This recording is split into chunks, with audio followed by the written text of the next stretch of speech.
Vamos a continuar con el tema de las recompensas. Recuerden que el título de esta serie de sermones es Recompensas Celestiales.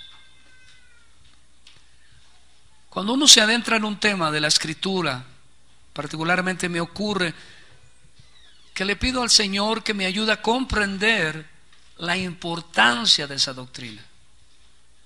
No solamente permitir pasearla, exponerla, sino hasta donde la luz que me regala sea posible, daros el lugar de importancia que tiene este tema. Dije en el pasado, como lo voy a hacer ahora en un pequeño resumen, que es perfectamente lícito, justo, que los cristianos deseemos ser recompensados, porque la Biblia habla de ello. Pero quisiera no entrarme ni siquiera en el tema del sermón de hoy, sin que viéramos este versículo que está en Apocalipsis capítulo 22 y verso 12. Recuerden que el libro de Apocalipsis, también en español se le llamaría Revelaciones. Esa, permítame el término, una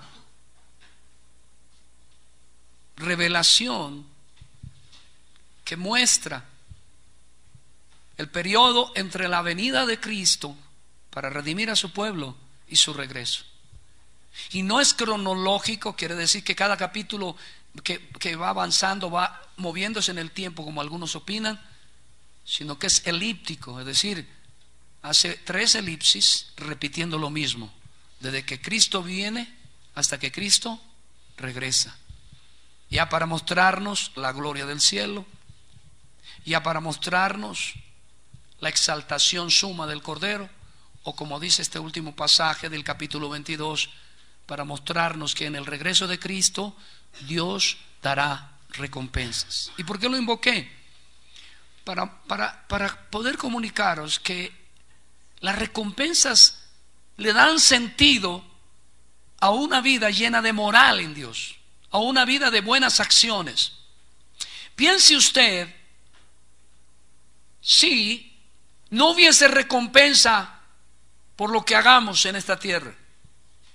Y cuando digo recompensa, estoy hablando de paga, porque también traduce la palabra paga o galardón o premio, tanto para buenos como para malos. Lo que dice el Señor en este pasaje: aquí yo vengo pronto y mi galardón conmigo para recompensar a cada uno según sea su obra. No dice solo a la iglesia, habla de toda la humanidad. Cuando Cristo regrese, dará pago a los impíos según sus acciones, porque todas sus obras son ¿qué? Malas. ¿Y por qué son malas? Lo veremos hoy quizá. Seguramente más adelante miraremos ese aspecto. Pero particularmente porque están muertos en sus delitos y pecados y no tienen a Cristo como Salvador. Y también juzgará nuestras obras, las de los creyentes, y nos dará la paga, nos dará la recompensa. Porque la Biblia dice que nacimos en Él para buenas obras que Él preparó de antemano para que anduviésemos en ellas. Así que sin la doctrina de las recompensas, sin ella, el sentido de la moral, de la razón de vivir, de la razón de existir, de la razón de pelear la buena batalla, de mantenernos firmes en medio de la aflicción, perdería sentido. Piense usted que cuando regrese el Señor, le da la misma paga al impío que al piadoso. ¿Cuál sería la motivación? Ninguna. Ahora piense usted que aún en el cuerpo de Cristo,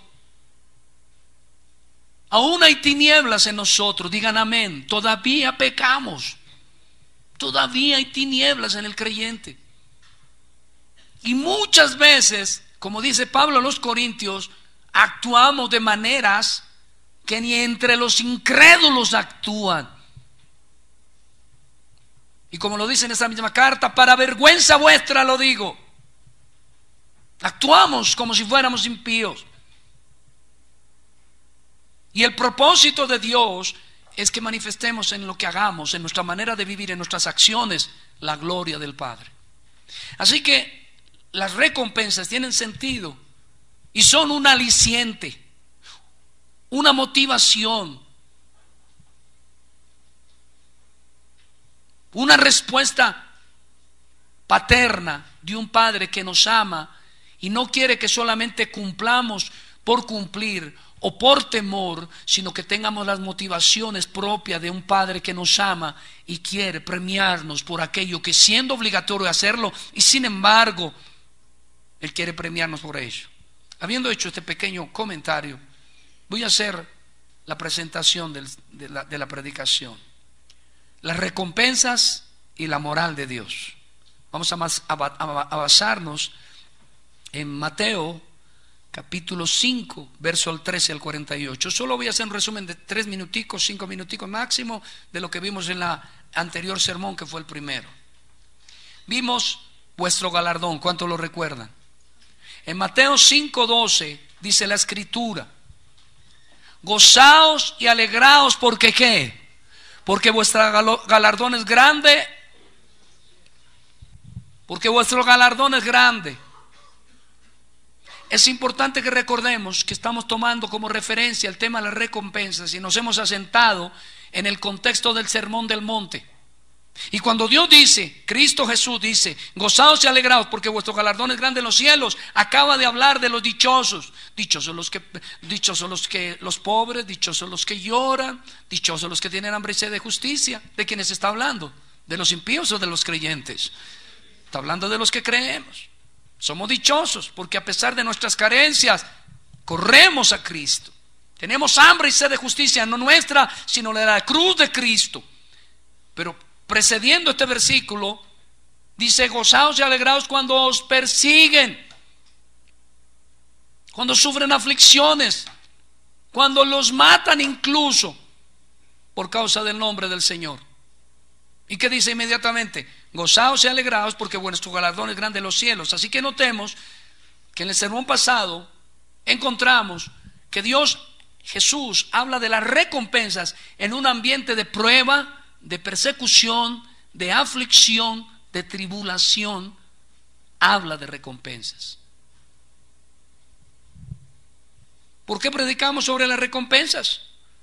Porque creemos que Dios creó al hombre con una inclinación natural y buena, esencialmente, de actuar conforme a motivaciones. Él nos creó de esa manera. Y por eso, si bien nos demanda que hagamos el bien, nos motiva además para hacerlo. En segundo lugar, porque la Biblia nos revela a un Dios que bendice a un pueblo diligente en buscarlo a Él y por tanto sus recompensas. Por eso leemos por allá en Hebreos, dice, porque Dios es recompensador de ¿quiénes? Dios es recompensador de los que le buscan. Tenemos la necesidad de buscar a Dios. Estamos viendo en cuán grande es su nombre, que es el seminario que yo estoy dictando en la escuela dominical para los hermanos mayores, para los adultos, en un grupo de adultos. Y estamos viendo que Dios no nos necesita. Dios es autoexistente. Dios no tiene necesidad de nosotros. Si le alabamos o no le alabamos, Él no deja de ser Dios. ¿Cuántos dicen amén? Si le sacrificamos alabanza, ofrenda, si meditamos en su palabra o no lo hacemos, Él no pierde nada. Él no tiene necesidades. Pero nosotros sí.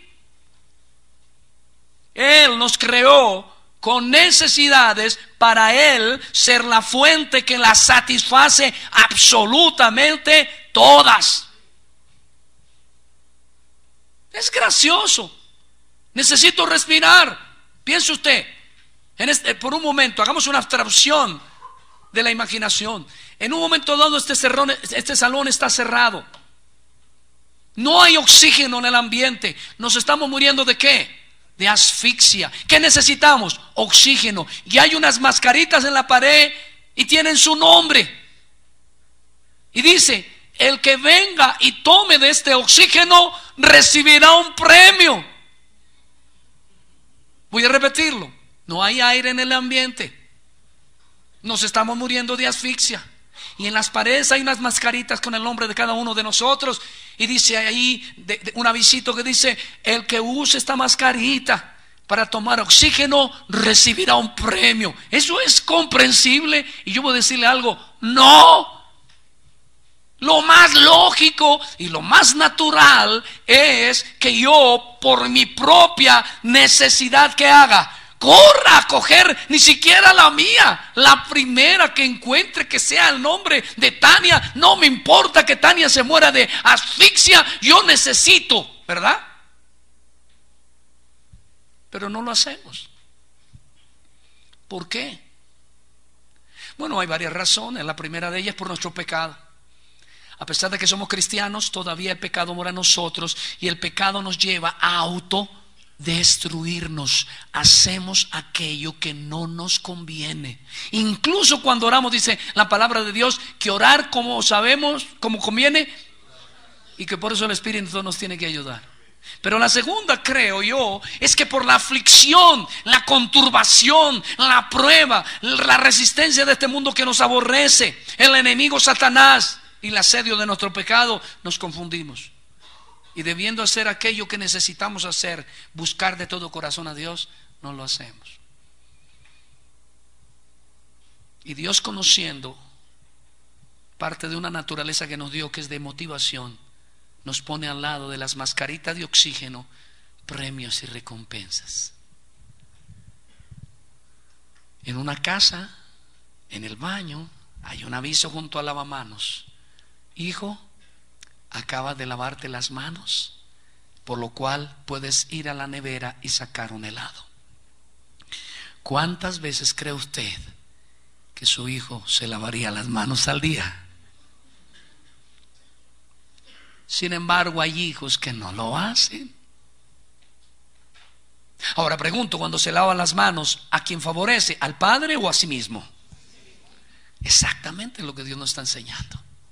Sus recompensas fueron colocadas allí como una cosa gloriosa de su gracia, gracia sobre gracia, para motivarnos, a pesar de la adversidad, de la prueba, del pecado y de todo lo que nos rodea, a alcanzar las bendiciones que Él nos ha otorgado. ¿Habrá un Dios más grande que eso? Y por último, dijimos que íbamos a ver esta serie de sermones porque la Biblia habla de ellas, de las recompensas, y particularmente este tema es amplio y más claro bajo el nuevo pacto. Y si alguien habla de recompensas con propiedad y con claridad, es el mismo Señor Jesucristo. También vimos en el sermón pasado dos puntos esenciales, y ya paso a la predicación, que es muy corta hoy. El primero es que bajo el antiguo pacto Moisés actuó como actuó, por supuesto porque es santo, porque había nacido de nuevo, porque creía en Dios, pero porque tenía en su corazón la motivación de la recompensa. Y lo vimos en Hebreos capítulo 11, verso 26. Dice que Moisés, teniendo por mayores riquezas el vituperio de Cristo que los tesoros de los egipcios, hizo lo que hizo, renunció, caminó, corrió, guió al pueblo de Dios, e hizo todo lo que usted sabe que hizo Moisés, con la mirada puesta ¿dónde? En el galardón. Y Moisés, dice la Biblia, que era el hombre más manso que ha habido sobre la tierra.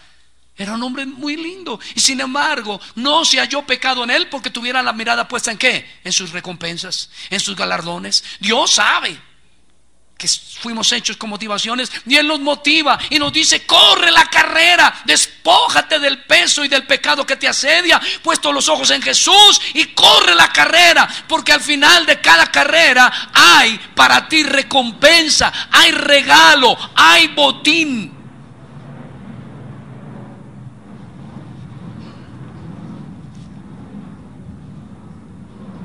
El segundo punto que vimos allí fue que el mismo Señor Jesucristo, siendo Dios, cuanto dicen amén, 100%, y siendo hombre 100%, no fue extraño a las motivaciones, a las recompensas. La Biblia nos dice también en Hebreos capítulo 12, 2, 3, nos insiste, mire lo que dice: puestos los ojos en ¿quién?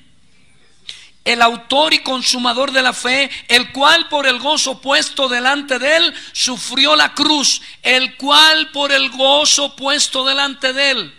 La semana pasada vimos cómo, con toda certidumbre, cuando él es enviado un ángel para que lo fortalezca, basado en este mismo pasaje, podemos concluir que lo que Cristo lo llevó a animarse de ir a la cruz en un momento de defección, en un momento de debilidad humana, y no hablo de pecado, pero de debilidad sí, porque en todo fue humano, digan amén.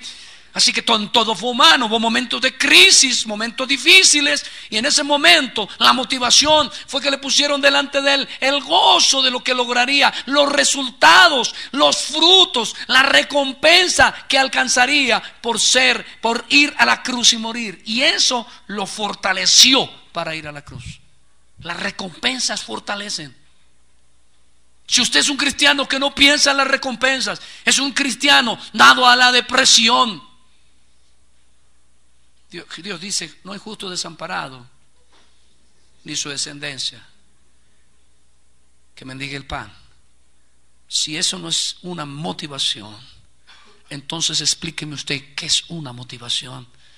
Me dice: instruye a mis niños en el camino mío, enséñale mis mandamientos, guíalos por el camino apropiado, vive una vida justa, que ellos vean, que tú seas ejemplo para ellos, porque si tú eres justo, yo te prometo un galardón. ¿Cuál es? Tus hijos no mendigarán el pan, ni estarán desamparados. Estoy asombrado, en la medida que he mirado la Escritura, estoy asombrado de la cantidad de recompensas y motivaciones que hay por ser cristianos. El mismo Señor Jesús sufrió la cruz por la principal razón, dice acá, porque por el gozo puesto delante de él. Algunos dicen el gozo era que iba ya no solamente como Dios, sino ahora Dios y hombre, iba a gobernar el universo, y eso es verdad, eso era una recompensa. El otro no, que él iba a volver a estar al lado de su Padre, eso es verdad, otra recompensa. Pero también vimos la semana pasada que hay un libro de John Piper que se titula Las 50 razones por las que Cristo murió en la cruz, y vimos por lo menos unas 8 o 10 en donde vimos que eran motivaciones que Cristo preveyó antes de morir en la cruz. Es decir, ni siquiera Cristo murió por morir, sino murió tras recompensas. Y una de las que Él ama más somos nosotros, su pueblo. Usted y yo somos recompensa de Dios para Cristo Jesús. ¿Cómo le parece?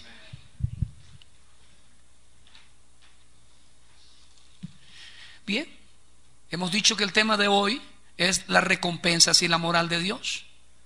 Al adentrarnos en este sermón, quisiera insistir que al hablar de recompensas, no estamos diciendo que el hombre en manera alguna pueda ganar la salvación, pues esta es la obra de la gracia del Señor otorgada a quienes estaban muertos en sus delitos y pecados. Que las recompensas, son ofrecidas a aquellos dichosos que han sido hechos nuevas criaturas por la iniciativa soberana y voluntad divina, es decir, a los creyentes. Pero yo sí quiero mostrarle lo que me encontré en este pasaje. 1 de Corintios capítulo 13 verso 14 en adelante, 14 y 15. Dice la Escritura, vamos a leerlos al unísono, por favor. La obra de cada uno será manifestada, porque el día la declarará, pues por el fuego será revelada, y la obra de cada cual sea, el fuego la probará. Si permaneciera de la obra de alguno que sobreedificó, y recibirá ¿qué? Recompensa. Si la obra de alguno se quemare, él sufrirá pérdida, si bien él mismo será salvo, aunque así como por el fuego. Nosotros debemos saber que la Escritura dice que habrá recompensas tanto para creyentes como para impíos. Para los impíos, por supuesto, la paga será el castigo, pero para nosotros serán galardones, bendiciones y gloria y honra y posesiones y heredades, porque en el Antiguo Testamento está llena de esta palabra, heredades. Las heredades de Abraham, las heredades de Jacob, las heredades de Jesús, dicen bajo el nuevo pacto. Nosotros somos coherederos con Cristo de grandes gloriosas riquezas. Pero aquí lo importante en este pasaje que usted tiene que notar es que cuando hablamos de recompensas, no está en juego la salvación. No está diciendo que el verdadero creyente, si no actúa siempre correcta y justa y apropiadamente y hace buenas acciones, sus obras son buenas. No dice aquí que él perderá la salvación, pero dice que perderá ¿qué? La recompensa. Lo que quiere decir que a partir de hoy usted debe empezar a vivir una vida más dinámica, una vida más gloriosa, porque no hay nada más bello que levantarse en la mañana motivado. Y la primera oración, o mejor al orar, una de las preguntas que usted tiene que decirle al Señor es: Señor, ¿qué recompensa tuya me espera hoy a mí? Porque Dios nos está diciendo que las recompensas son de parte de Él por nuestras obras, por nuestras acciones. Lo que hacemos le importa a Dios. Cada acción, cómo nos relacionamos con los hijos, cómo los tratamos, cómo respetamos al cónyuge, cómo honramos al cónyuge, que vivamos no en adulterio ni en fornicaciones, sino en santidad, que hagamos el bien a los demás, que amemos, que perdonemos. Todo esto para Dios es importante y nos ha motivado a hacerlos recompensándonos. Ahora bien, hemos llamado este sermón las recompensas y la ley moral de Dios por 3 razones. Primero, por el contexto del Sermón del Monte. Cristo, para hablar de vuestro galardón, se introduce en el tema de la perpetuidad de la ley moral de Dios, es decir, para proseguir con el tema de las recompensas. Él no ha venido a abrogar la ley y no reinterpreta la ley, sino más bien la interpreta correctamente, desarticulando las tradiciones y mandatos de hombres que los judíos habían elevado a la ley, diciendo: oísteis. Y Jesús decía: oísteis, mas yo os digo. Y las recompensas están ligadas a esta correcta comprensión de la ley y del pecado. Lo que yo quiero decir es que cuando Dios estaba hablando de las recompensas, para por un momento y entra a hablar de la ley moral de Dios para conectar las recompensas con la ley moral de Dios. Ya lo vamos a ver. Segundo, en razón a que una mayoría de la iglesia de hoy piensa que vivir bajo la gracia es vivir sin ley, como el famoso personaje James Bond. ¿Cuál era el lema de James Bond? ¿Ustedes se acuerdan? Cuando se presentaba 007, James Bond, con licencia para matar. Muchos hoy como cristianos piensan que la gracia significa que tienen licencia para matar, para adulterar, para robar, para fornicar, y que a Dios eso no le importa, que ellos pueden vivir como rameros y rameras y no hay ningún problema. Pero no es lo que dice la Escritura. Por eso dice que cuando vuelva Él lo recompensará por nuestras obras. Y la recompensa es buena cuando somos verdaderos creyentes, o es mala porque recibirá castigo.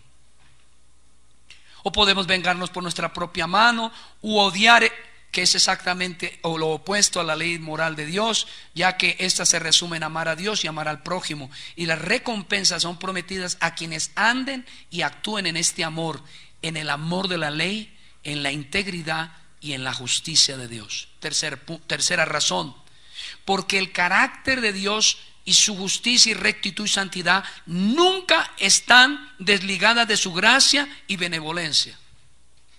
Llega una mañana a casa la hija ramera, la mamá la está esperando, cuidándole los 2 hijos que ha engendrado, uno de uno y otro de otro.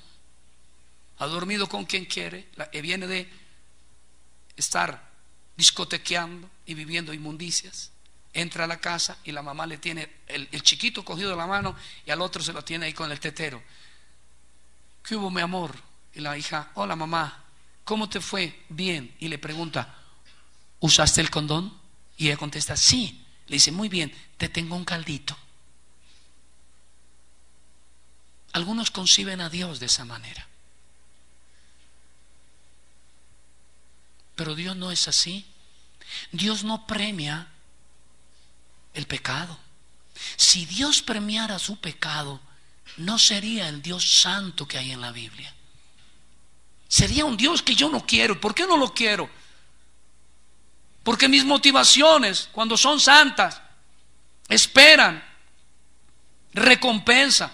Pero cuando mis razones son malas, mi corazón me habla, mi conciencia me dice que lo que debo recibir es ¿qué? Castigo.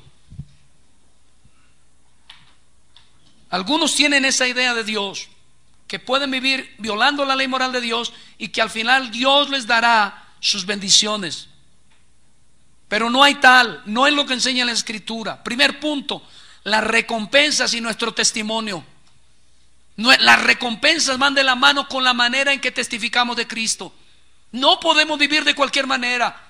Los hombres y las mujeres que son recompensados, los jóvenes y niños que son recompensados por Dios, tienen que vivir de acuerdo al verdadero cristianismo. Mateo 5 del 11 al verso 16, voy a leerlo. Bienaventurados sois cuando por mi causa ¿qué? Y os persigan y digan toda clase de mal contra vosotros ¿qué? Mintiendo. ¿Cuántos de ustedes alguna vez le han recibido mentiras?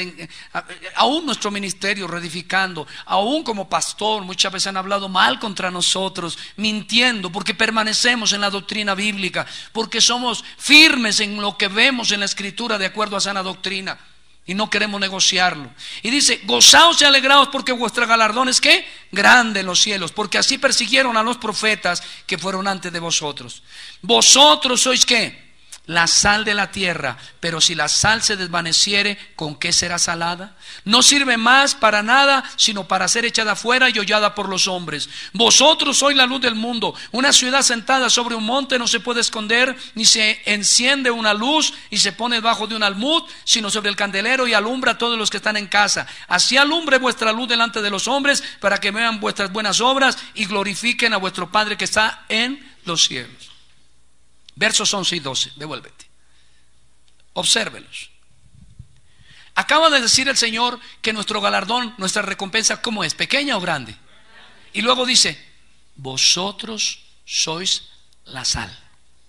Lo conecta, las recompensas, el gozo de la recompensa, porque la persona está sufriendo porque es cristiana, está viviendo una aflicción, en rechazo, en prueba, y el Señor dice: gózate. Porque si bien es cierto estás pasando prueba, tu recompensa ¿cómo es? Grande. Y luego le dice: no olvides, paráfrasis mío, no olvides que tú eres la sal de la tierra.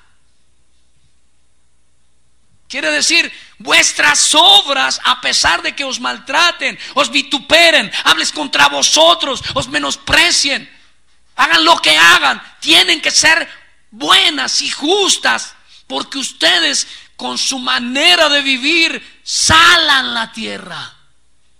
Y luego dice: pero si la sal, ¿quién es la sal? ¿Cuántos son cristianos aquí? Digan amén. Entonces pónganse la mano en el corazón. ¿Quién es la sal? Diga yo. ¿Quién es la sal? Diga yo.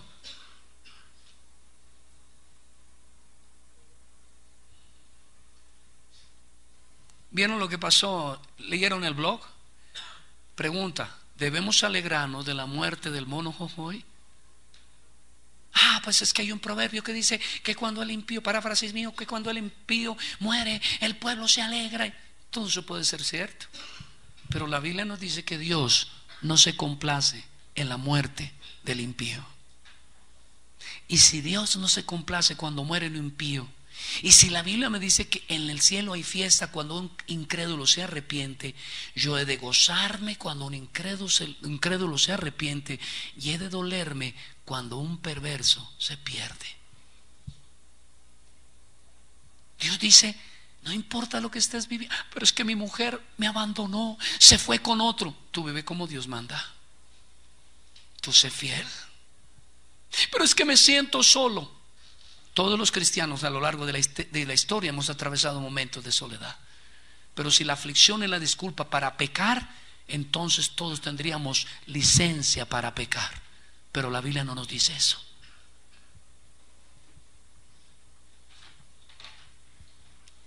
Hace poco vi en la noticiero una cosa espeluznante. Por fortuna la cámara del hospital no grabó, no alcanzó a grabar el hecho. Solo se ve cuando una mujer vestida de enfermera le arrebata un bebé a otra enfermera. Parece que por celos, hasta ahora es lo que se ha oído en noticias, y le arranca el bebé y sale a la calle y coge al bebé y lo estrella contra el piso y lo coge a patadas. Esto fue aquí en Colombia. Inmediatamente la turba, la gente cuando vio esto se le fue a tratar de matar la piedra, no lo lograron. Y qué bueno que no lo hayan hecho, porque el que da la paga es Dios, y hay una ley en Colombia y hay una justicia y debe ser sometida a la justicia. Eso es justo. Pero podríamos decir que por celos mató. Quiere decir que los cristianos estamos autorizados por la dificultad. Es que yo tuve deseo de amar y dormí con él y me embarazó. Era casado, 7 hijos, pero no importa. Dios comprende. ¿Cree usted que Dios es así?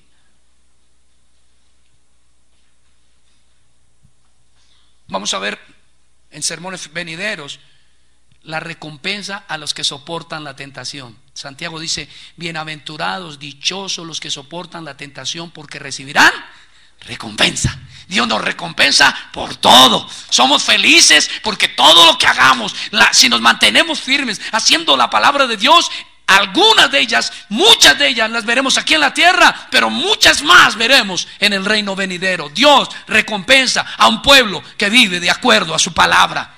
No hay disculpa. ¿Por qué te ha ido tan mal en la universidad? Le preguntan a un hijo. Mami, es que yo soy pobre y además a veces no tengo sino lo del almuerzo y apenas ida y vuelta, y pues como hago deportes pues tengo 6 pares de tenis nada más. Y va y hace una investigación y le pregunta a un chico: tú que eres el mejor, ¿cómo vives? Dijo: la verdad, yo embolo zapatos aquí en la esquina. A mí nadie me ayuda para la universidad. Tengo solo 2 pares de tenis, este y este, cuando los lavo. Vivo solo, nadie me da afecto. No tengo una mamá que en casa me reciba con ropa limpia, comida. Yo tengo preguntas. ¿Cuál tiene más motivaciones para vivir íntegramente? Entonces tengo preguntas sobre cuál será mayor el castigo cuando Cristo regrese. Dios nos ha rodeado de recompensas. Muchas ya las hemos recibido, pero tenemos millares de ellas esperándonos. Dios está esperando que actuemos conforme a su palabra y Dios bendecirá. Por ejemplo, en Proverbios 31 dice: vana es la hermosura, la apariencia. La mujer que alaba a Dios, esa será recompensada.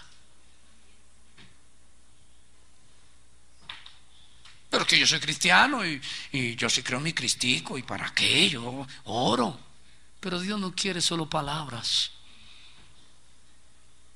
Palabras, palabras, palabras, te lo juro. ¿Se acuerdan de esa canción argentina? Palabras, tan solo palabras, decía la novia al novio. Dios quiere no oidores. Dios no quiere un pueblo que de labios lo honra y su corazón está lejos de él. Dios quiere acciones, y vuestros hechos hablan por vosotros. Cuando Él venga juzgará, es verdad, las intenciones, pero juzgará los hechos. Porque habrán algunos hechos que parecerán buenos, pero las motivaciones eran equivocadas.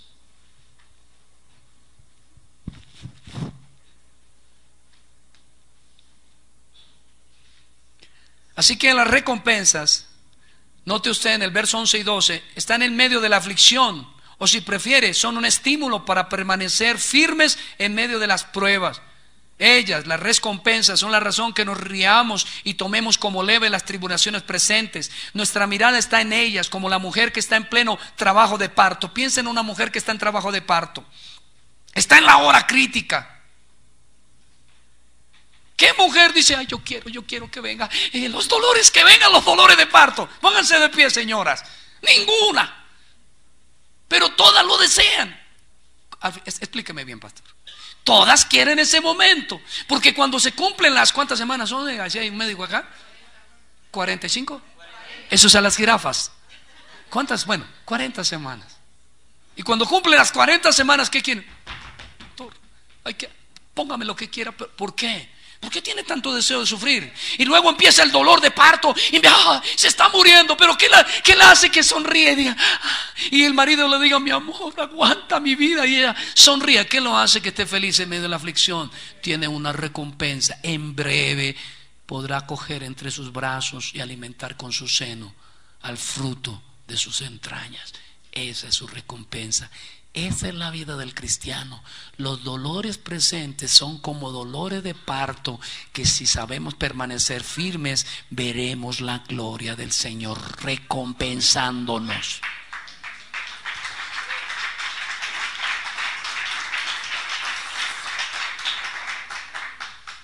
Quizás sea el momento de declarar que la única razón por la que Dios no ha destruido toda esta humanidad y la creación entera es por causa de sus escogidos. Lo bueno, lo malo, lo feliz y lo horrendo que sucede en esta tierra, en este siglo malo, tiene sentido, tiene sabor solo cuando se tiene en mente la iglesia, la manada pequeña del Señor. Pero ¿a qué se refiere esta pregunta? Si la sal perdiere su sabor, ¿con qué será salada la tierra? Bueno, ¿por qué nos llaman la sal? La sal, en primer lugar, es blancura. Casi regularmente usted mira la sal y ¿cómo es? Blanca, que significa pureza. No, nosotros no vivimos amancebados. Los buenos cristianos, aunque nos hayan sorprendido el Señor y nos hayan traído el arrepentimiento en un amancebamiento o en una unión fornicaria, buscamos inmediatamente, entendemos, vivir en integridad con Dios, santificar nuestra relación o salir de esa relación si es que no es la apropiada, pero tenemos que vivir en integridad. Somos blancura. Dios dice que vuestra blancura alumbre. Para que reciban recompensa tienen que vivir en blancura. En segundo lugar, la sal, ¿qué es? Sabor. ¿Qué es sabor? Yo le voy a decir, yo fui cantante de orquesta. ¿Y usted por qué cree que gritaban sabor? Porque el sabor es gozo, alegría. Ven al cristiano, ¿de dónde viene esta semana? Yo me acuerdo cuando era católico apostólico boyacense, me preguntaba a mi mamá, tenía un dicho, ¿para dónde va? ¡Para fiesta! ¿Y de dónde viene? Fiesta. Pero vienen los cristianos, ¿para dónde va? Para la aflicción. Y después viene más gozoso, ¿de dónde viene? De salir de la aflicción. ¿No me cree? Acabo de estar 3 días con mi niña hospitalizada en la iglesia, y aún así el gozo del Señor es mi fortaleza. Él me sostiene. Yo sé que Él tiene algo grande para mis hijos. Y parte del propósito de Dios con Juanita es que se la pase de hospital en hospital. Quizás nos quiere regalar un día de estos una EPS. No sabemos. EPS es una entidad para proveer salud a la gente. Esto lo digo por causa del video.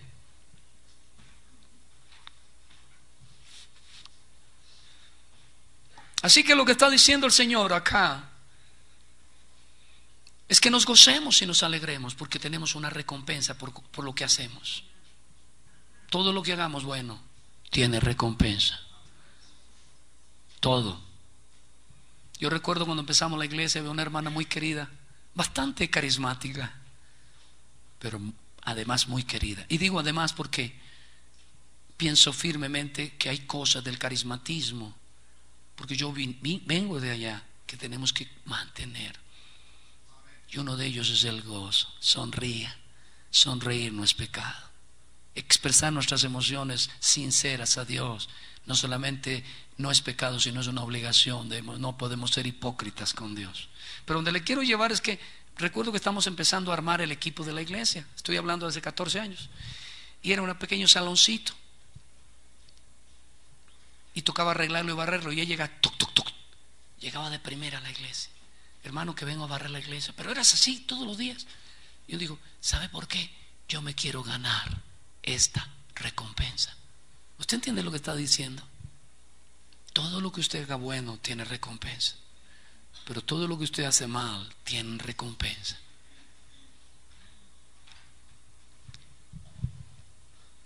Verso 13. En continuidad a esta idea afirma que usted, amado hermano o hermana, es la sal. Su gozo en medio de tales circunstancias es clave en testificar del Evangelio. Su confianza en las recompensas prometidas para este tiempo y para el venidero marcarán la diferencia. Quizás sea el momento de aclarar que la única razón por la que Dios no ha destruido, esta creación es por causa de nosotros. No hay duda que aquí se hace referencia al gozo del Señor en nosotros, tal como Cristo nos lo recuerda. por el gozo que fue puesto delante de él, por el que alcanzará, literalmente sufrió la cruz. Y finalmente en los versos 14 y 16 de esta porción, de este punto, nos dice el Señor a los escogidos que somos la luz. ¿La luz de qué? Versos 14 y 16, hermano. ¿La luz de qué? La iglesia es como una ciudad asentada en una montaña. Eso es lo que dice. Ustedes son una luz y una luz no se prende para esconderla, ¿sí? La luz se pone en un lugar alto y él dice que somos como una ciudad asentada sobre una montaña. ¿Y qué nos sostiene? Bueno, la base es Cristo, pero lo demás, todas sus promesas y todas sus recompensas nos sostienen firmes en medio de la tribulación. Siguiente punto, hermanos. Las recompensas y la moral de Dios, así se titula la predicación. Mateo 5, 17 al 20.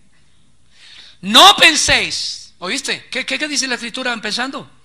No penséis, porque es que somos dados a pensar. No, pero recompensas, Dios nos tiene un galardón, pero podemos violar la ley moral de Dios y vivir como queramos. Pero dice, no penséis que he venido para abrogar la ley o los profetas. No he venido para abrogar, sino para cumplir. Ley y profetas está haciendo referencia a todo el Antiguo Testamento, porque era la manera en que Jesús llamaba a todo el Antiguo Testamento.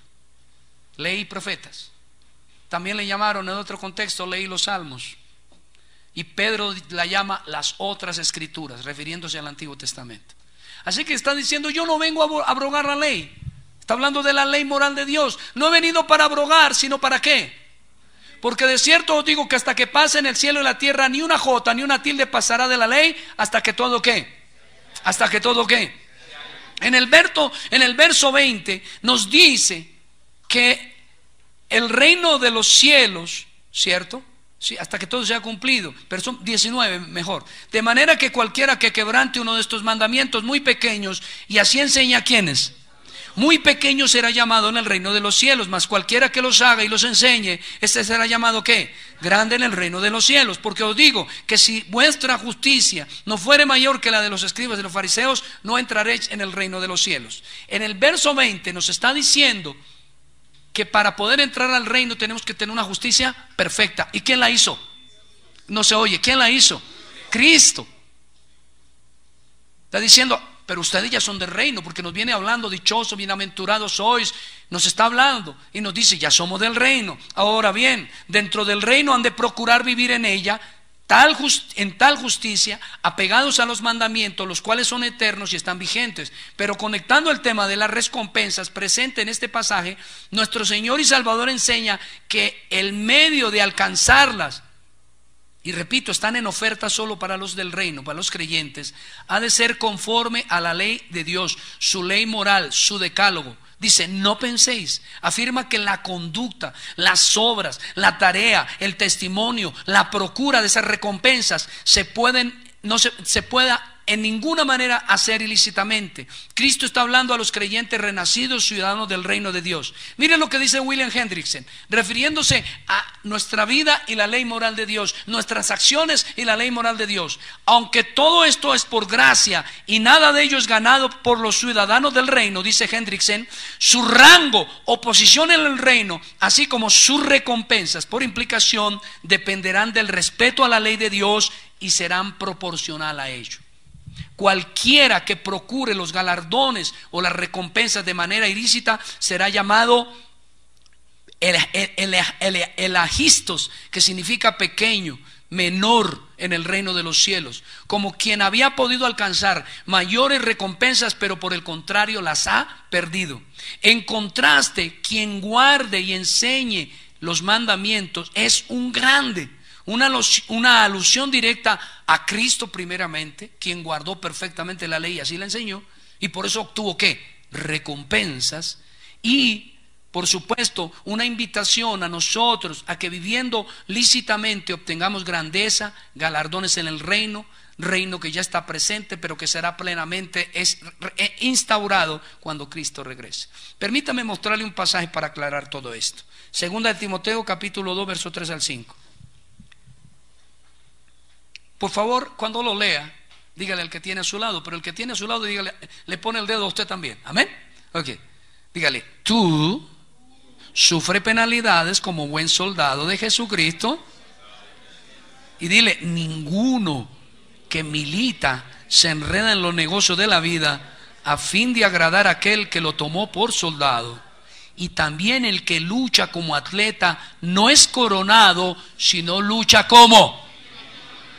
¿Quiere decir que para alcanzar la recompensa lo tenemos que hacer ilícitamente o lícitamente?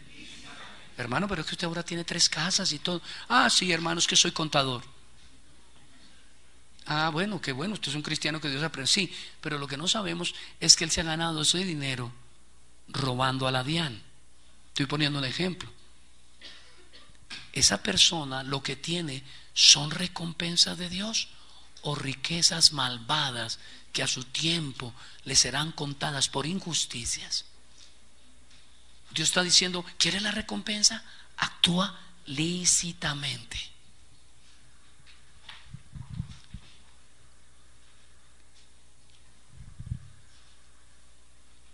Habría mucho que decir de este pasaje, solo mencionaré lo que dice al final, que el que lucha, el atleta, no es coronado, o sea, no es recompensado si lo que hizo no lo hizo ¿cómo?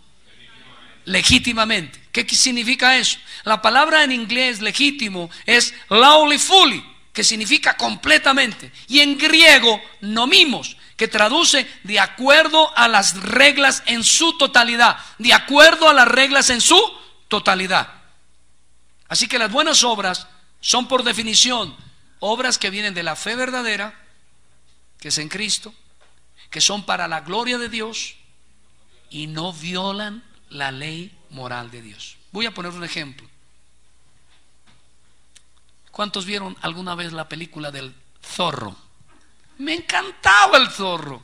Nunca he podido tener el bigote del zorro. Y yo quería ser el zorro, pero noten lo que me enseñaba. El zorro amaba a los pobres y odiaba a los ricos. ¿Qué hacía?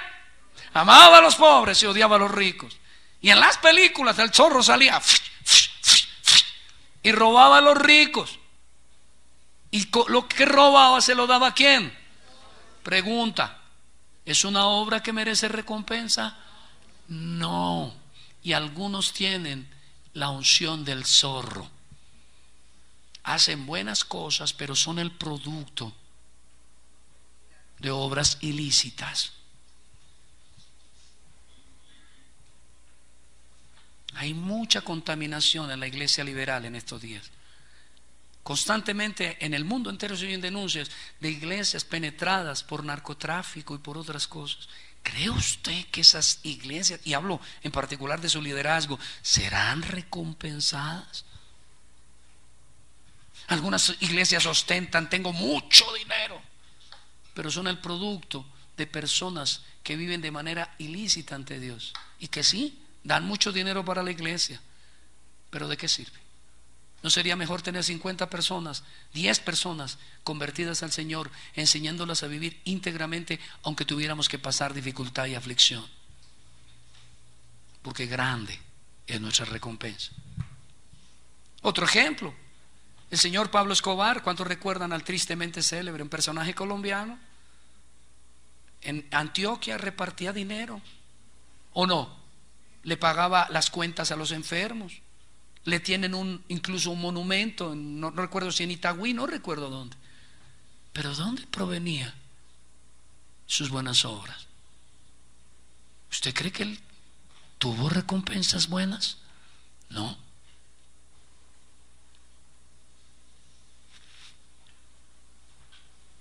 O como la mujer o el hombre que arrebata en su lascivia y creen que Dios, se dicen a sí mismos, Dios entiende. No es ofender a Dios de esa manera. Creer que podemos vivir de la manera que queramos, ofendiendo a Dios, y sin embargo nos espera el reino venidero. Estáis equivocados, muy equivocados. Mire lo que dice Romanos capítulo 2, 17 al 24. Muchos judíos creían así. Pensaban que podían vivir de esa manera, haciendo buenas obras entre comillas. Vamos a ver más adelante en algunos sermones cómo el Señor habla de ellos. Les voy a anticipar algo. Está ahí en Mateo 5 si lo quieren ver en casa o ahora. Miren lo que dice allí en la escritura. Dice, cuando oren, no sean como quienes. Porque ellos querían orar para impresionar por fuera a las personas, pero por dentro estaban como, ¿qué dijo Jesús en Mateo 23? Sepulcros blanqueados. Nuestras acciones externas deben ser consecuentes con nuestra manera interna de vivir. Dos esposas le sirven a su respectivo esposo la sopita. Mi amor, te amo, tómate tu sopita. Y la otra, mi amor, tómate la sopita. ¿Notan que no es lo mismo?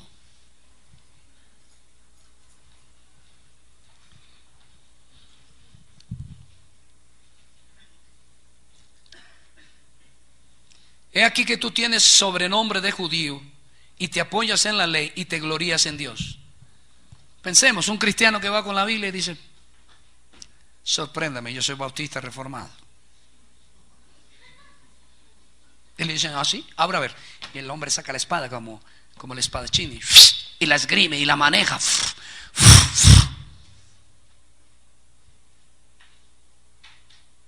Y luego dice, y conoces su voluntad e instruido por la ley apruebas lo mejor. Es un erudito.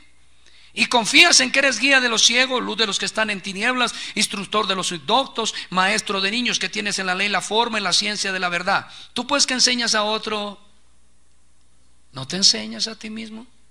Tú que predicas que no se ha de robar, ¿robas? Tú que dices que no se ha de adulterar, ¿adulteras?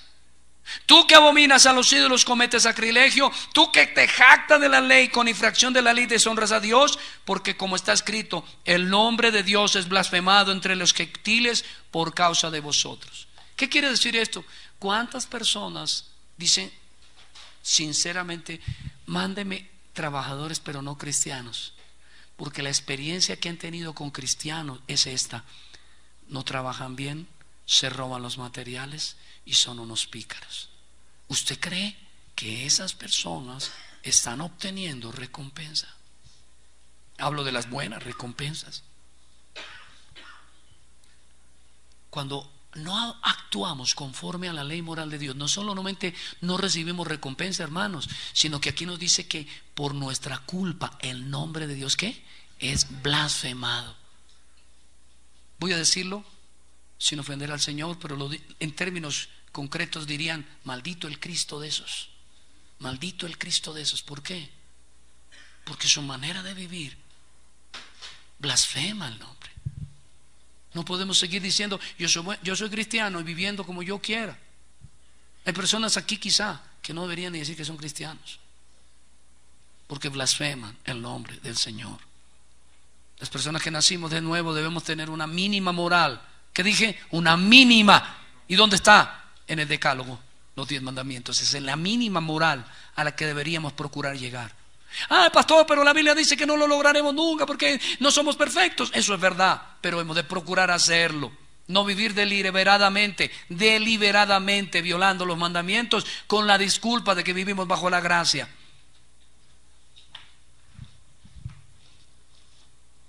Deshonras, blasfeman a Dios. ¿Cómo puede un pastor robar los impuestos que de acuerdo a la ley civil le han sido establecidas a la iglesia? ¿Cómo puede un cristiano, mientras proclama la santidad de Dios, vivir en disoluciones, mientras que las obras que ganan recompensa divina son lícitas conforme a la ley moral de Dios y se caracterizan por ser sal y luz y glorifican a Dios? Las presuntas buenas obras de estas que se hablan acá contravienen la ley moral de Dios, blasfeman su nombre, y mal podría Dios darle recompensa conforme a su justa santidad y gloria. Es no entender voluntariamente, es pervertir la gracia del Señor, es confundir libertad con libertinaje. Piense usted por un momento en el caso de José. ¿Se acuerdan? El hijo de Jacob, vendido por sus hermanos, pero que cuando viene la esposa de Potifar, ¿se acuerdan la historia de José? Lo vendieron los hermanos. ¿Terminó dónde? En Egipto, trabajando con un señor que se llamaba Potifar. La esposa está ahí a la mano y él dice: ¿cómo salgo adelante? Y se le aparece desnuda a la esposa. Y él no hubiera decidido guardar la ley, si no hubiera dicho, voy a dormir con ella? Dios entiende, estoy solo, lejos de mi papá y mi mamá, no hay quien me consienta, tengo necesidades sexuales. ¿No son todos los argumentos que nos vendemos para fornicar y vivir en adulterio? Yo tengo mis propias necesidades, soledad es tan dura como una amapola. ¿No nos vendemos ese romanticismo falso? Yo no nací para amar, nadie nació para mí. Y con esa disculpa dormimos con muchos. No es esa la verdad, estoy mintiendo. Y José llega con todos esos argumentos y duerme con la esposa Potifar. Pregunta, ¿cuál fue la recompensa aquí? Porque hay recompensas para acá y recompensas para el siglo venidero. ¿Cuál fue la recompensa que José recibió en esta tierra? Ser el primero en el gobierno de Egipto. Dios lo puso arriba y por ese poder que tenía alimentó a todo su pueblo. ¿Se acuerdan? Pero usted cree que si él hubiera dormido con la esposa Potifar, Dios lo hubiera exaltado allá? No. Entonces deje de preguntarse por qué me persiguen en el trabajo, porque todo lo que emprendo me va mal, porque el Salmo 1 dice, dichoso el que medite mi palabra de noche y de día, será como árbol plantado en medio de aguas y todo lo que hace prosperará, todo le va bien. No hacia el impío, no hacia el perverso, no hacia el que va en contra de mi voluntad y descaradamente viola mi ley moral. Es lo que podríamos implicar en ese salmo.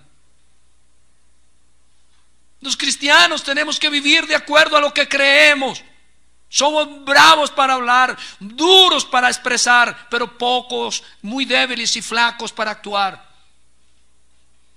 Con razón a veces el esposo incrédulo le dice a la esposa, amor, acabaste de llegar de la iglesia, no merezco respeto, trátame con respeto, se supone que tú eres cristiano, respétame, porque de acuerdo a lo que tú misma me has explicado, la Biblia dice que yo soy la cabeza y tú eres el cuerpo, respétame, no te estoy pidiendo más, yo no soy cristiano, pero respétame. ¿Cree usted que esa es una mujer que va en procura de la recompensa? ¿Cómo actuó Abigail, la esposa de Nabal? ¿Cuál fue la recompensa de Abigail? ¿Terminó siendo esposa de quién? Del rey David. ¿Y cómo actuaba? Tenía un marido malvado, energúmeno, grosero, atrevido. ¿Y cómo actuaba ella? Con honra, con respeto, con ternura. Inclusive a espaldas de él intercedió por él para que no lo matara el rey David. ¿Y qué hizo Dios? La honró, la exaltó. Muchos de nosotros, Señor, no me respondes con tus recompensas, con tus bendiciones, pero el Señor dice, yo estoy esperando que tú vivas de acuerdo a mi palabra. Yo honro a los que me honran, y no podemos honrar a nuestro Padre si no vivimos lícitamente conforme a la ley moral de Dios. Mire lo que dice Proverbios 10:12. Torre fuerte es el nombre de Jehová. ¿Qué fue lo que hizo José? Se guardó en Dios. En medio de la prueba lo persiguieron, lo metieron 14 años injustamente a la cárcel y él ahí se metió con Dios. Torre fuerte es el nombre de Jehová. ¿A él correrá quién? No. Aquí dice que el agraciado, que es justo, uno que ha sido perdonado en Cristo, justificado por la sangre de Cristo, pero que ahora procura vivir de acuerdo a la justa ley de Dios. Y dice, a él correrá el justo, ¿y qué? Será exaltado. Las riquezas del rico son su ciudad fortificada y como muro alto en su imaginación. Antes del quebrantamiento se eleva el corazón del hombre y antes de la honra está el abatimiento. ¿Qué está diciéndonos el proverbio? Nos está repitiendo en un sentido lo que Jesús dijo: gozaos en medio de la prueba porque vuestro galardón es grande. A su tiempo también los voy a ¿qué? Exaltar, los voy a poner arriba, los voy a bendecir si permanecen fieles en medio de la prueba. Qué motivación tan linda la del Señor. Romanos 3:8.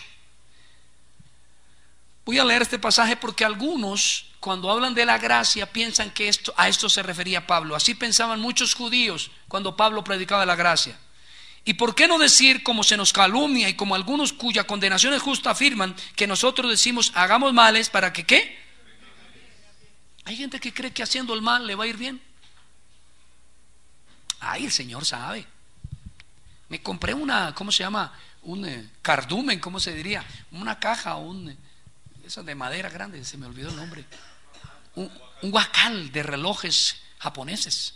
Bueno, fue una pirateada. Asaltaron un barco en la mitad del mar y llegaron baratos por eso. Yo aproveché eso. Dios me mandó esa oportunidad. No pensamos a veces así. O como el hombre que se le acerca a una hermosa mujer en una reunión cristiana y le dice: ¡ay! Dios me dijo que usted era mi esposa. Y le contestó: será su Dios, porque el mío dice que es adulterio. Soy una señora casada. ¿Entiende dónde quiero llegar?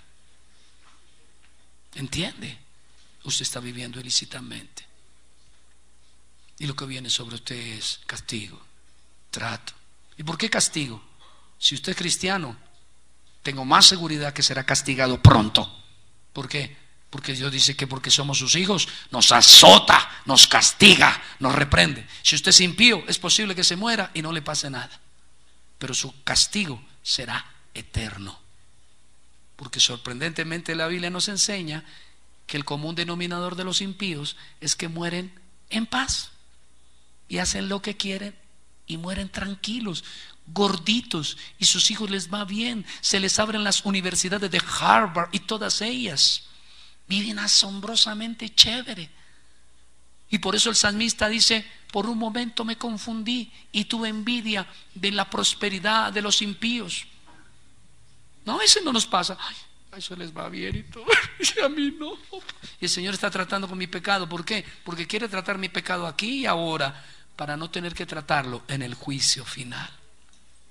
Nosotros no seremos condenados en el juicio, si es que soportamos y vivimos conforme a su buena, agradable y perfecta voluntad. La Biblia está llena de motivaciones. Yo no sé por qué algunos dicen que no, o lo ven ilícito, si Dios nos habla una y otra vez de recompensa. Tercer y último punto: ¿qué recompensa tendréis? Porque acuérdense, la recompensa puede ser buena o mala. La Biblia nos dice que en el juicio final ocurrirá algo semejante a esto. El Señor separará a los impíos y a los piadosos. A los piadosos les juzgará sus obras y les dará recompensa según sus buenas obras. Y a los impíos les dará según sus obras castigo proporcional a sus obras. A estos recompensa proporcional a sus buenas obras, y a estos castigo proporcional a sus buenas obras. Eso es lo que enseña la Biblia. La pregunta aquí es: ¿qué recompensa recibirá usted?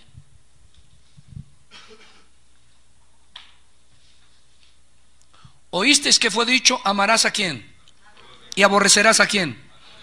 Y a tu enemigo. Pero yo os digo: amad a vuestros enemigos, bendecid a los que os maldicen, haced bien a los que os aborrecen, y orad por los que os ultrajan y os persiguen, para que seáis hijos de vuestro Padre que está en los cielos, que hace salir su sol sobre malos y buenos, y que hace llover sobre justos e injustos. Porque si amáis a los que os aman, ¿qué recompensa tendréis? ¿No hacen también lo mismo los publicanos? Y si saludáis a vuestros hermanos solamente, ¿qué hacéis de más? ¿No hacen también así los gentiles? Sed pues vosotros perfectos, como vuestro Padre que está en los cielos perfecto. Versículo 21. Del versículo 21 al 43 el Señor dice: oísteis que fue dicho, mas yo qué os digo. Estructurándoles, aclarándoles, interpretándoles apropiadamente la ley moral de Dios. ¿Cuál era el propósito de Dios? En primer lugar, que notaran que todos pecamos. Pero en segundo lugar, hacer bien claro que si queremos recompensas, necesitamos vivir en la integridad, no religiosamente externa, sino la integridad que proviene ¿de dónde? Del corazón. Creo que en esta última porción que vamos a ver, la cual también inicia con oísteis, es el resumen de la ley moral de Dios y la mayor expresión del amor divino. La ley moral consta de 10 mandamientos que, al ser interpretados, tienen cientos de implicaciones. Todos los mandamientos positivos de Dios están basados en el decálogo, pero Cristo lo resume en una palabra. ¿Cuál es? Amor. Amarás a Dios y amarás ¿a quién? Al prójimo. Amar a los enemigos. Piense por un momento, piense usted en un enemigo, el que más daño le ha hecho. Piense en el que violó a sus hijos. Piense en el que le roba el salario. Piense en el que blasfema contra usted. Piense en la persona que más daño le hace. Puede estar en su propio hogar, puede ser su propio cónyuge, su propio papá y mamá, porque Jesús dijo: yo no he venido a traer paz sino espada. Y los enemigos tuyos serán los de tu propia casa. Es lo que dice la Biblia. Eventualmente, por la fe, muchas veces mi papá, mi mamá, mi tío, mi primo, mi abuela, mi esposo, mi esposa, mis hijos se convierten en mis peores enemigos. Ah, pero usted con esa fe, con esa religión, y se convierten en enemigos literalmente. No entienden. Y dice: amad a vuestros enemigos, a los que nos hacen daño, a los que nos odian. Cristo afirma que esta es la más grande y mejor manera de reflejar a nuestro Padre Dios. ¿Qué? ¿Usted quiere galardón? Esta es la mejor manera de alcanzarlo. Amar a los que nos aman es la más natural cosa, aún entre los malvados. ¿Por qué cayó Pablo Escobar? Por amor a su hijo. Él necesitaba comunicarse con él. Lo que yo he deducido de la historia que han pasado por televisión ha sido que él quería hablar con él, amaba a su hijo. Eso es lo natural. Pero a nosotros nos dicen: no amen solo a sus hijos, amen a sus enemigos, sírvanles, bendíganlos, oren por ellos si quieren recompensa. Pero esta es la clave del cristianismo: amar a los enemigos. Ninguna religión enseña esto. Las religiones en lo general enseñan a amar a los que tienen la misma fe, y nos enseñan a amar a los que están de acuerdo con nosotros, pero a matar a los que no están de acuerdo. ¿Qué fueron las cruzadas católicas del siglos pasados? ¿No fueron una interpretación errada de la Biblia? Esa campaña de asesinatos de musulmanes.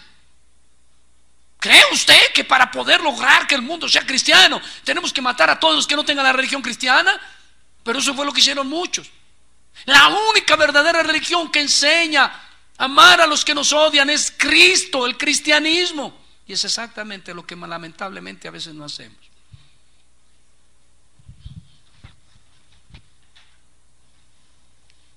¿Qué es lo que dice la Escritura? Que le hagamos el bien a los que nos persiguen. ¿Quieres pasar al siguiente versículo, por favor, hermano? Que lo leí, no lo pasaste. Para que seáis hijos de vuestro Padre que está en los cielos, que hace salir su sol sobre buenos y malos, que hace llover sobre justos e injustos. Porque si amáis a los que os aman, ¿qué recompensa tendréis? Está diciendo: ¿ustedes quieren recompensa? Entonces tienen que amar a los que los odian. ¿Cómo se puede hacer eso? Bueno, yo quiero decirle algo. Desde mi mente natural no creo que haya manera, pero la Biblia nos dice que los que nacimos de nuevo, Dios puso su espíritu en nosotros, y el amor de Cristo nos constriñe. Lo que nos está diciendo es: no solo procuren, aseguren sus recompensas viviendo a la sombra de la cruz de Cristo. Cristo quien vino y lo aborrecieron, Cristo quien bendijo a pesar que lo maldijeron, Cristo quien oró por los que lo ultrajaban, Cristo quien intercedió por los que le persiguieron y mataron, Cristo quien murió por sus enemigos, quienes le aborrecían. Nosotros éramos esos. Nosotros no queríamos nada de Él, lo odiábamos, nos fastidiaba su cruz, su palabra, su iglesia. Muchos de nosotros en tiempos pasados perseguíamos a los cristianos, los ofendíamos y los maltratábamos, como Saulo. Cristianos evangélicos protestantes, qué porquería. No éramos así. Y Cristo nos amó siendo enemigos de Él. Lo que está diciéndonos es: sigan mi ejemplo. Colosenses 1:18. Yo vosotros también, que erais en otro tiempo extraños y enemigos en vuestra mente, haciendo malas obras, ahora os ha reconciliado en su cuerpo de carne por medio de la muerte, para presentaros santos, sin mancha e irreprensibles delante de Él. Yo quiero ir terminando acá. Queremos recompensas. No está mal, hijos, no está mal, hermanos y hermanas, que anhelemos recompensas. La Biblia nos las ofrece. Pero hoy hemos aprendido que no de cualquier manera debemos procurarlas, sino que debemos vivir una vida conforme a la ley moral de Dios. Que actuar de otra manera es tener una recompensa, pero de castigo, es tener una paga de castigo. Cristo quiere que aprendamos a amar, a perdonar. Qué tierno, dice, ustedes saludan a los suyos. ¿Cuántas veces, incluso en la comunidad, hacemos acepción de personas? Nos creemos Pepita Mendieta y vemos al hermano mal trajeadito y no le damos un abrazo. ¿Cuántas veces, aún dentro de la comunidad, cuánto más será allá afuera? ¡Ay! Odio a todos esos borrachos, dije en estos días y estaba preparando este sermón. Qué reacción la que tuve que tener. El Señor inmediatamente me puso a arrodillarme. Señor, bendice a los borrachos, bendice a los que me trasnochan hasta las 3 de la mañana. Suena gracioso, pero es así. ¿Cómo voy a odiarlos si digo que tengo a Cristo? Pero es que yo aprendí de primero de Condorito, manso, pero no menso. Eso es falso. Eso es una blasfemia. Cristo dijo: aprended de mí, que soy manso y humilde de corazón. Muchos aún nos vituperan, nos menosprecian, nos persiguen, blasfeman contra nosotros, mienten contra nosotros. Aún como ministerio hemos sido atacados ya por lo que escribimos en la revista, porque nos mantenemos firmes en la doctrina de la gracia. Si bien no decimos que Calvino es Dios para nosotros, aceptamos que dentro de la perspectiva de la doctrina somos calvinistas, porque sostenemos los puntos de Calvino respecto de la gracia y en general su sana doctrina. Porque no creemos en la falsedad de la doctrina esa de la superprosperidad. Porque creemos que Jesús sana, pero no creemos que ninguno tenga el poder para meterse el Espíritu Santo entre el bolsillo y ponerlo a trabajar los viernes en noches de milagros. Porque procuramos predicar el Evangelio, porque procuramos no vivir abusando de la economía de la iglesia de una manera ostentosa y abusando de las personas en sus vidas económicas. Hay muchas razones por las que podemos ser rechazados, perseguidos, pero Cristo dice: aún así, amén. Si quieren recompensa, perdonen, oren por ellos, pídanle al Dios que los perdone y los salve. La mejor venganza contra los que nos odian es verlos un día aquí sentados adorando al Señor. Esa sí que es un deleite, es una venganza gloriosa. Y yo sé que ellos en la eternidad nos van a decir: qué rico que te vengaste de mí. Ahora estamos todos gozándonos en la presencia del Señor. No permitamos que el odio, no permitamos que la venganza invada nuestro corazón. Eso es propio de los impíos. Los cristianos tenemos que luchar contra ello y vencer por el poder de la fe que hay en Cristo, que es dada a nosotros.